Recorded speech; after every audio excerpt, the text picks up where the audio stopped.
Hey cowboys, and welcome back for another exciting season of Reading Ranch. I'm Katie Hunt, and I take my mother's more questionable literature and give it a 5-minute review based solely on the content on the back of the book and some of the excerpts inside. This is season 3, and you're probably wondering, there's only been so many episodes, so we can consider that season 2, but where's season 1? So this is season 3! Alright, season 3, woo! If you're just joining us for the first time, welcome to Reading Ranch. I explained what happened here earlier. If you are returning, I can't believe you're back, but I appreciate the support. And if someone dragged you here and you have no idea what's going on, don't worry folks, it'll get cleared up very quickly. And if you're sitting in a panel room at AAC right now, you're seeing this video first. It's exclusive just for this weekend, and then it'll be posted online. So thanks for coming to the panel, guys. So if you know me and you've seen these videos before, you know there are certain pet peeves about these cowboy novels that really grind my gears. One of them being that at the end of 90% of these books, the girl ends up pregnant. Of course she does. Of course she ends up pregnant. But the reason I picked this book is because we kind of cut the middleman out and now we get all the drama that goes with it. That's right, this week's book is a classic by Kathy McDavid, Having the Rancher's Baby. I actually bought this for my mother so that I could use it on the show because I was so intrigued by it, because I was like, oh my god, it takes the one thing that makes me so angry about some of these books and it freaking highlights it so that I can just make fun of it all the time. So let's just see what all this is about, shall we? Settle down, cowboy! Oh god. His family's Arizona cattle ranch is just the place for Cole Dempsey to hang his hat before he heads back to the rodeo circuit. That is, until Violet Hathaway makes Cole think twice about his future when the livestock manager delivers her game-changing news. She's pregnant! One passionate mistake could cost V her job at Dos Estrellas. And whatever growing feelings Cole and Violet have for each other, she knows the professional cowboy hadn't planned on settling down in Mustang Valley. When he hits the road again, he'll take her dream of them making a life together, or is a rancher's legacy about to come full circle? Well, let's just dive right into it, shall we? Are you sure you're feeling alright? Yeah. Let me put Hot Shot up. I'll return the steers later. They'd be fine for some time, as they're both a metal shade covering and a water tank in the corral. Give me 10 minutes. She nodded and he led the horses to the gate, expecting her to be standing there. By the time he opened the hatch, however, V was gone. He caught sight of her running across the open area towards the horse stables. Ew, she's gonna puke in the horse stables. It smelled so good in there, and that's gonna help with your nausea. Obviously. It smells like roses. Cole tied Headshot to the post and opened the track room door. It was dark inside, and no one answered when he called. Maybe V had headed to the house. He started back down the aisle, only to stop short of the sound of retching and choking. V, is that you? No, it's the horse! She shook her head, which only made her nausea worse. We have nothing to talk about. Yet. He stepped closer. You're saying there's no chance you're pregnant. Her reply was to double over and throw up on his boots. How dare you even say oh. He used that as a shield. She'd need something a lot bigger, a thick panel maybe, or a simple distance. She could quite literally feel him. Feel him. The sensation intensified when they were close, and, she was certain of it, accounted for her weakness that night in the bar. There's always a bar. She'd been prepared for nothing more intimate than a goodnight hug in the parking lot at the end of an evening, but Cole had other ideas and pulled her into his arms for a kiss. Of course he did. An amazing kiss! Surprised at first, she'd quickly surrendered. Apparently, she'd invited him home, because the next thing she knew they were both in the back seat of her friend's SUV, the lights of town passing by in a blur. It was while she'd driven him to his truck the next morning, they talked and mutually agreed to forget what had happened. Wait a minute, that wasn't quite accurate. She'd done all the talking. Cole had gone along with her without adding much to the conversation. So like they do it after they go to the bar, and the whole way back she's like, and he's just like, oh my god, I'm so hungover, and this chick from last night won't shut up. Oh man, so it's a one-night stand. They work together. This is awkward. Have you two decided on anything yet? We haven't had much time to talk. I didn't call that attorney though.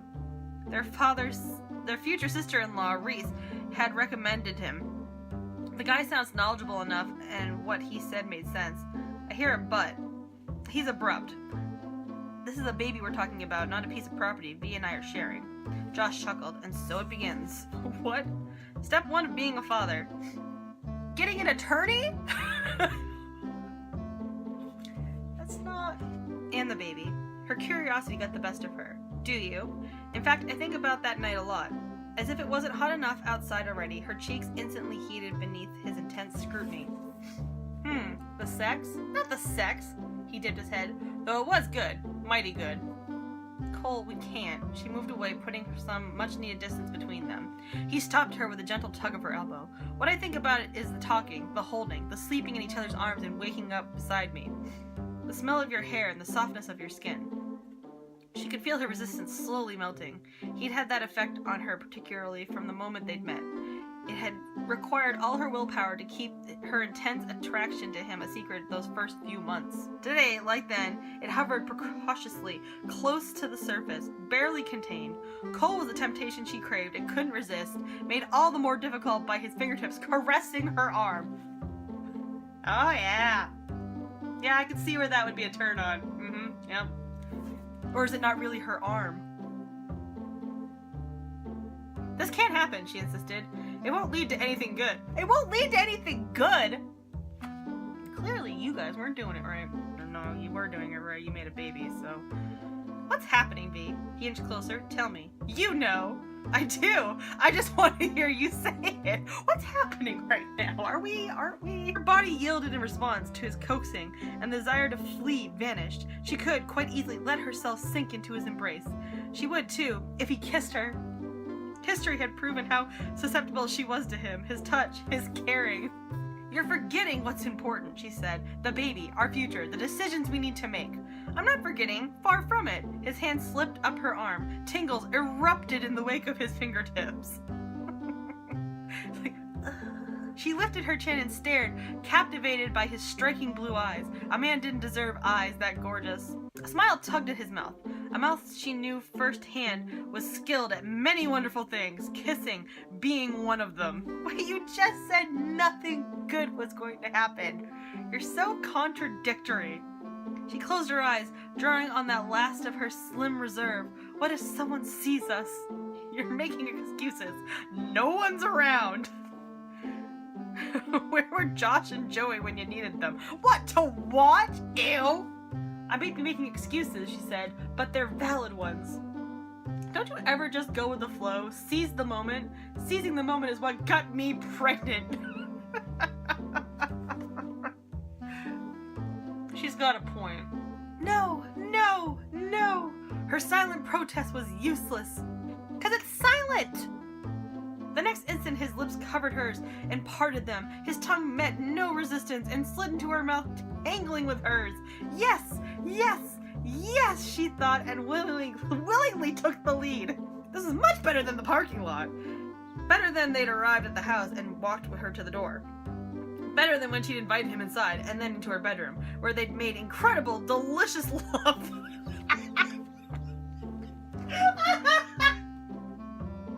Delicious! Better than her imagination, and she'd been imagining all sorts of scenarios recently, each of them involving her and Cole and endless expansions of naked skin. Oh, what have I bought my mother? When she would have gone on indefinitely, let him take any and every advantage, he suddenly stopped. What's wrong? Had she really just asked that? Of course they should stop. They were crazy to have started in the first place. At least he'd come to his senses. She'd been ready to jump off once again from the deep end. This time, she did pull away, and he let her go. V, please, he paused. I was thinking of you. A kiss is one thing, but this isn't the time or the place. What the hell? What? When is it ever the time or the place? In a romance novel! When did they grow morals? I don't like it.